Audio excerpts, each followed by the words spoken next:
សួស្តីអ្នកទាំងអស់គ្នាវិលមកជួបគ្នាវិញម្ដងទៀតហើយជាមួយនឹងកបាំងនីតិដែលនៅក្នុងថ្ងៃនេះយើងនឹងនិយាយតាក់ទងទៅនឹងរឿងរ៉ាវកាលពីក្មេងរបស់បងប្រុសម្នាក់ដែលមានឈ្មោះថាសុភ័ក្រដែលគាត់បានទៅប្រមាថកន្លែងដែលគួរឲ្យខ្លាចមួយនៅក្បែរភូមិរបស់គាត់ទៅធ្វើឲ្យគាត់នឹងស្ទើរតែអត់អាចមានជីវិតចាក់ចេញពីកន្លែងហ្នឹងហើយធ្វើឲ្យគាត់ហ្នឹងគឺចងចាំនៅរឿងនោះអត់ភ្លេចព្រមទាំងខ្លាចឡើងហ៊ានទៅទីហ្នឹងរហូតចាប់ពីរឿងហ្នឹងកើតឡើងចឹងរឿងហ្នឹងគឺបានចាប់ផ្ដើមកាលពីគាត់ហ្នឹងអាយុ18ឆ្នាំបងសុភ័ក្រគឺនៅក្នុងភូមិតូចមួយគឺឆ្ងាយពីទីប្រជុំជនមែនតើហើយនៅក្បែរភូមិគាត់ហ្នឹងគឺមានព្រៃឫស្សីរាងធំមួយដែលអ្នកភូមិអ្នកស្រុកនៅម្ដុំហ្នឹងគឺអត់ឲ្យក្មេងៗហ្នឹងឬក៏អ្នកភូមិដែលចាស់ហើយក៏ដោយអត់ឲ្យដើរទៅកាត់ព្រៃឫស្សីហ្នឹងនៅពេលយប់ទេដោយសារតែអ្នកភូមិហ្នឹងជឿថាព្រៃឫស្សីហ្នឹងគឺជាព្រៃដែលមានខ្មោចតៃហោងនៅក្នុងហ្នឹង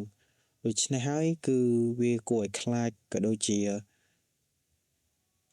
តែងតែចាប់មនុស្សហ្នឹងណាជាច្រើនលើកច្រើនសារអញ្ចឹងហើយគឺពួកគាត់ហាមទាំងក្មេងទាំងចាស់ទាំងប្រុសស្រីហ្នឹងគឺអត់ឲ្យដើរកាត់ប៉ុន្តែនៅពេលល្ងាចមួយហ្នឹងគឺសុភ័ក្រនិងពួកម៉ាក់របស់គាត់ប្រហែលអ្នកហ្នឹងបានទៅក្បែរព្រៃឫស្សីហ្នឹងនៅពេលដែលទៅក្បែរព្រៃឫស្សីហ្នឹងគាត់បានជុំគ្នាហើយក៏បានដុតភ្លើងរបៀបអាំងភ្លើងអង្គុយនិយាយគ្នាអញ្ចឹងណាតាមបែបទម្លាប់អ្នកដែលនៅស្រុកស្រែអញ្ចឹងទៅហើយគាត់ក៏បានឌឺដងទៅកន្លែងហ្នឹងហើយឌឺដងទៅអ្នកភូមិដែលគាត់រស់នៅនឹងទៀតថាទៅជឿអីជំនឿបុរាណឡើងចាស់បុរាណហ្នឹងអត់មានទៅមានខ្មោចមានព្រាយមានខ្មោចតៃហោងណាទេកុំចេះតែជឿអីហើយគាត់និយាយហ្នឹងទាំងអារម្មណ៍ហ្នឹងឌឺដងផ្លែផ្កាទៅកន្លែងដែលជាព្រៃឫស្សីហ្នឹងនិយាយរួមទៅគឺគាត់ប្រមាថកន្លែងហ្នឹងហ្មងថាវាគ្មានទៅខ្មោចគ្មានទៅព្រាយគ្មានទៅស្អីប្រមាណទេអ្នកភូមិហ្នឹងចេះតែជឿជំនឿឡើងតាំងពីណាពីណីមកនៅតែជឿដែរប៉ុន្តែនិយាយឌឺដងហ្នឹងអត់បានប្រមាណទេក៏បបួលគ្នាហ្នឹងចូលទៅក្នុងព្រៃឫស្សីហ្នឹងទៀតដោយចង់ដឹងពីសមត្ថភាពខ្លួនហើយនិងពួកម៉ាក់ហ្នឹងថាខ្លាំងប៉ុណ្ណាបើសិនជាណាគេហ៊ានចូលអ្នកហ្នឹងហើយគឺខ្លាំងទៅរបៀបអញ្ចឹងវិញណាហើយនិយាយទាំងសើចអត់មានខ្លាចទៅនឹងអីដែរអ្នកភូមិហ្នឹងបាននិយាយទេហើយគិតថាអ្នកភូមិហ្នឹងនិយាយពាក្យអត់ប្រយោជន៍គ្រាន់តែចង់បន្លាចក្មេងកុំឲ្យដើរយប់ដើរអីវែងព្រៃអញ្ចឹងទេបើគាត់វិញគាត់ប៉ិននេះហើយអាយុឡើង8 10ឆ្នាំហើយគ្មានតែខ្លាចគ្មានតែជឿពាក្យសម្ដីរបស់អ្នកភូមិហ្នឹងទៀតទេចឹងហើយពួកគាត់ហ្នឹងក៏បានចូលទៅក្នុងព្រៃឫស្សីហ្នឹងកដាយប់ហ្នឹងហ្មងអត់មានចាំយូរទេនិយាយទៅនេះចេញមកគឺអត់ជឿហើយប្រមាថទៀតប្រមាថហើយហ៊ានធ្វើអាសកម្មភាពទាំងអស់ហ្នឹងទៀតហើយពួកគាត់ក៏បានដើរចូលទៅក្នុងព្រៃហ្នឹងទាំងអស់គ្នាទៅដោយនៅពេលដែលគាត់ដើរចូលហ្នឹងគឺគាត់ក៏រៀងប្រុងប្រយ័ត្នតិចដែរព្រោះតែថាទោះបីជាគាត់អត់ខ្លាចទៅនឹងខ្មោចឬក៏អីមែនប៉ុន្តែគាត់ខ្លាចទៅនឹងសត្វអសិរពិសវាអាចបង្កជាគ្រោះថ្នាក់ដល់គាត់អញ្ចឹងណាអញ្ចឹងនៅពេលដែលគាត់ដើរចូលទៅហ្នឹងខ្យល់វាចាប់ផ្ដើមប្រែជាត្រជាក់ហើយព្រៃឫស្សីដែលខ្ពស់ផុតក្បាលគាត់មែនតើវាមានលក្ខណៈរៀងស្ងាត់ចងំលើតែសលេងសัตว์យំទេហើយដឹងស្រាប់ហើយអត់មានណាគេដែលដើរកាត់ទៅក្នុងព្រៃឫស្សីហ្នឹងទេអញ្ចឹងទៅគឺស្ងាត់មែនតើដោយនៅពេលដែលចូលទៅរៀងជ្រៅតិចស្រាប់តាអាកំពុងតែស្ងាត់ហ្នឹងបែរជាឮសលេងកណ្ដឹងនៅពេលដែលឮកណ្ដឹងហ្នឹងភ្លាមសុភ័ក្រគាត់រៀងឆ្ងល់ដែរថាហេតុអីបានជាឮកណ្ដឹងនៅកណ្ដាលព្រៃហ្នឹងវិញទាំងដែលអត់មានណាគេហ៊ានដើរកាត់នៅហ្នឹងផងហើយមួយទៀតអាសលេងកណ្ដឹងហ្នឹងវាអត់សូវច្បាស់អញ្ចឹងទៅគាត់រៀងឈប់ឈរស្ងៀមត្រឹងមកកន្លែងហើយក៏ផ្ទៀងទៅជាស្ដាប់ថាអាកណ្ដឹងហ្នឹងមកពីប្រភពមកពីខាងណាបើមកពីខាងណាគាត់ដើរទៅមើលយកមកពួកអីក៏អត់ខ្លាចទេតែអាសលេងកណ្ដឹងហ្នឹងណាវាបានប្រែមកជាសលេងខ្សឹបហើយសលេងខ្សឹបហ្នឹងទៀតសោតគឺហៅឈ្មោះចំហ្មងគឺហៅឈ្មោះសុភ័ក្រហើយជាសលេងដែលរបៀបដូចត្រូវបានហៅឲ្យជួយអញ្ចឹងណាដូចមនុស្សម្នាក់ត្រូវបានអីខំឬក៏ត្រូវបានមានគ្រោះថ្នាក់អញ្ចឹងហើយហៅឲ្យគេមកជួយភ្លាមមកសំខាន់អាការហៅមួយហ្នឹងគឺហៅតែឈ្មោះសុភ័ក្រទៀតអត់ហៅឈ្មោះមិត្តភក្តិរបស់គាត់ទេដល់ពេលឮចឹងហើយ សុភ័ក្រហ្នឹងគាត់បែរខ្លួនមកលឿនមកពួកឯងគាត់ដឹងថាវាមិនមែនជាសលេងរបស់មិត្តភក្តិគាត់ទេព្រោះមិត្តភក្តិគាត់ហ្នឹងនៅក្បែរដៃគាត់ហ្នឹងហើយសលេងហ្នឹងគឺខ្សឹបមកពីក្រោយគាត់ទៅជាខាងក្រោយគាត់ទេអញ្ចឹងនៅពេលដែលគាត់ងាកមកក្រោយភ្លាមប៉ុន្តែឃើញតែរៀងសមោឆ្លងកាត់អាកតុយភ្នែករបស់គាត់ហ្នឹងតិចគាត់រៀងភ័យបន្តិចដែរប៉ុន្តែមិត្តភក្តិគាត់វិញដោយសារតែអត់លឺអត់ឃើញអត់អីទាំងអស់គាត់អត់ភ័យទេហើយនិយាយទៅកាន់សុភ័ក្រវិញថាហេចូលម៉េះ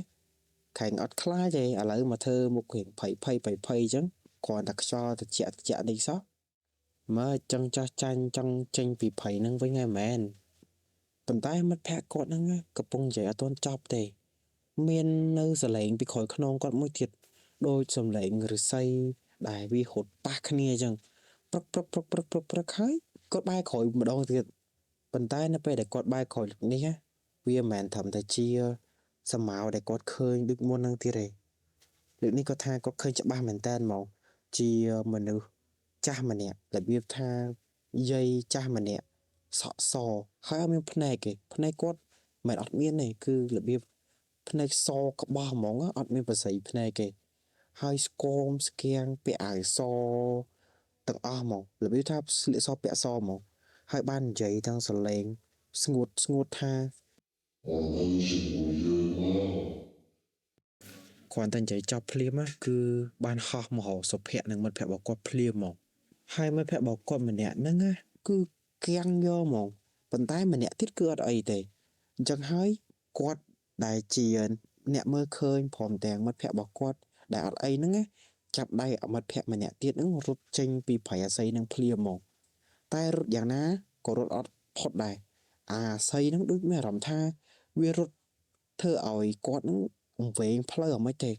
តែដោយសារតែមិត្តភក្តិរបស់គាត់ហ្នឹងគឺមានខ្សែករូបព្រះពួកគាត់ហ្នឹងក៏បានបន់អរុក្ខអរិយអ្នកតាណានៃទាំងអស់ហើយគឺភ័យបដារត់បដាបន់បដាហ្នឹងថាអូយជួយកូនចៅផងកូនចៅអត់ចង់ត្រូវបានវិញ្ញាណឬក៏ភាយឬក៏ខ្មោចអីហ្នឹងមកតាមឡងកូនចៅបែបហ្នឹងទេចឹងហើយពួកគាត់ហ្នឹងក៏បានរត់ចេញពីភ័យហ្នឹងទៅគឺដូចបន់ទៅត្រូវអញ្ចឹងក៏បានរត់ចេញពីភ័យហ្នឹងប៉ុន្តែចេញពីភ័យហ្នឹងមិនមែនជាផ្លូវដែលគាត់បានចូលទេ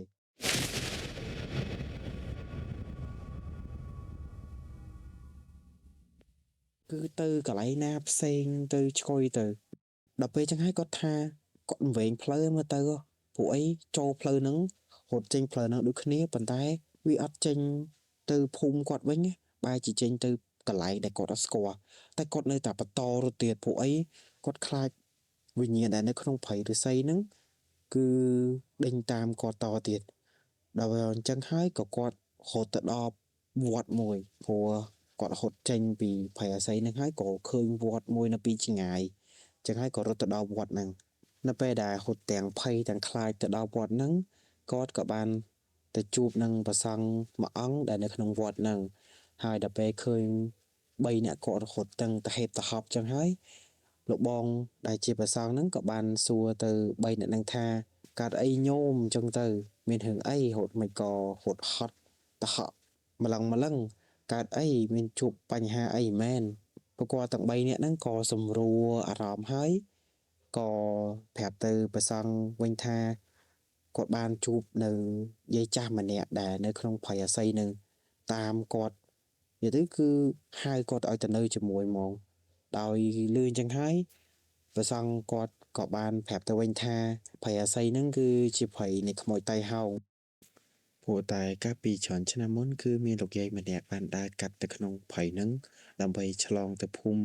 នៃផ្ទះរបស់គាត់ហ្នឹងគឺទៅជួបកូនគាត់ប៉ុន្តែនៅពាក់កណ្ដាលផ្លូវហ្នឹងគឺស្រាប់តែមាន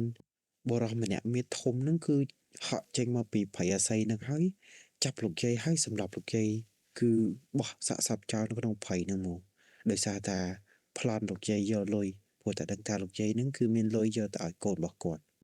ដោយសារតែសាកសពរបស់គាត់បានបោះចោលក្នុងព្រៃអាស័យហ្នឹងហើយទើបធ្វើឲ្យខ្លួនរបស់គាត់ព្រលឹងរបស់គាត់ហ្នឹងគឺបាននៅជាប់នៅក្នុងព្រៃហ្នឹងហើយតែងតែហៅណាគេម្នាក់ដែលនៅជាមួយគាត់រហូតពួកអីក៏គិតថាគាត់ត្រូវទៅជួបកូនគាត់អញ្ចឹងអ្នកដែលដើរកាត់នៅក្នុងព្រៃអាស័យហ្នឹងគឺស្តា ជាកូនរបស់គាត់ហើយព្រៃនៃខ្មោចតៃហោងហ្នឹងគឺកន្លងទៅច្រើនឆ្នាំហើយប៉ុន្តែខ្មោចហ្នឹងគឺអត់មានទៅណាទេនៅតែនៅក្នុងព្រៃនឹងជានិច្ចហើយជានិច្ចជាកាលតែងតែចាប់អ្នកដែលឆ្លងកាត់ឬក៏ចូលទៅក្នុងព្រៃហ្នឹងអ្នកដែលឆ្លងកាត់អ្នកដែលចូលទៅក្នុងហ្នឹងអត់ដែលឃើញត្រឡប់មកភូមិវិញទេហើយតែងតែចាប់អ្នកដែលដើរកាត់ហ្នឹងរហូតមកឲ្យតែនៅពេលយប់ហើយអ្នកទាំង3អ្នកហ្នឹងគឺសំណាងមែនតែនដែរចេញមកពីព្រៃនឹងបានហើយតាំងពីថ្ងៃហ្នឹងមកសុភ័ក្រជាមួយមិត្តភក្តិគាត់ហ្នឹងលែងហ៊ានទៅក្បែរព្រៃឫស្សីហ្នឹងទៀតហើយទោះបីជាយប់ក៏ដោយថ្ងៃក៏ដោយគឺលែងហ៊ានទៅក្បែរលែងហ៊ាននិយាយពាក់ព័ន្ធទៅនឹងព្រៃឫស្សីហ្នឹងទៀតប៉ុន្តែបន្ទាប់ពីថ្ងៃដែលកើតហេតុហ្នឹងមកគាត់ថាគាត់ភ័យពេកថ្ងៃខ្លះឲ្យតែឮសលេងខ្យល់បក់គឺគាត់តែងតែឮគេហៅឈ្មោះគាត់ហើយទោះបីជាគាត់នៅក្បែរព្រៃឫស្សីហ្នឹងក៏ដោយក៏ឮគេហៅឈ្មោះគាត់ដែរតែវាត្រឹមតែបាត់ទៅវិញមួយរយៈពេលក្រោយនេះឯងក្រោយពីគាត់អាសាទៅវត្តធ្វើបុណ្យដាក់ទានហើយលែងហ៊ានប្រមាថទៅកន្លែងណាផ្សេងឬក៏លែងប្រមាថទៅកន្លែងហ្នឹងទៀតអញ្ចឹងបានថាបើសិនជាយើងអត់ជឿទេកុំប្រមាថហើយបើសិនជាប្រមាថហើយជួបរឿងទាំងអស់ហ្នឹងគឺធ្វើឲ្យយើងបាក់ស្បាតខ្លាំងមែនតើនេះសំណាងឯដែលគាត់អត់មានបញ្ហាអីដូចពាក្យដែលគេបាននិយាយបើគាត់មានបញ្ហាវិញម្ល៉េះហើយគ្មាននៅសាច់គ្រឿងនេះបានមកនិយាយទៀតទេហើយក៏ថាទៀតថាអាភាពក្លាហានរបស់គាត់ដែលហ៊ានចូលព្រៃអាស័យហ្នឹងគឺធ្វើឲ្យគាត់មានភាពភ័យខ្លាចឡើងចង់ពេញមួយជីវិតហើយឲ្យតាណាគេបបួលគាត់ទៅព្រៃហ្នឹងទោះបីជាព្រៃហ្នឹងមិនមែនជាព្រៃអាស័យក៏ដោយត្រឹមតែជាព្រៃធម្មតាទៅបោះតង់ទៅលើភ្នំអីក៏គាត់អត់ហ៊ានទៅដែរពួកអីគាត់ខ្លាចទៅនឹងទស្សនវិជ្ជាដែលគាត់បានជួបកាលពីគាត់អាយុ18ឆ្នាំហ្នឹងអញ្ចឹងហើយបានជាគាត់រៀងនិយាយទៅគាត់ថាគាត់ស្បត់មកជីវិតនេះគាត់អត់ទៅព្រៃទៀតទេហើយសាច់រឿងរបស់យើងក៏បានចប់ត្រឹមហ្នឹងសង្ឃឹមថាអ្នកទាំងអស់គ្នាចូលចិត្តហើយពួកយើងនឹងជួបគ្នាម្ដងទៀតនៅក្នុងរាត្រីក្រោយ Bye bye.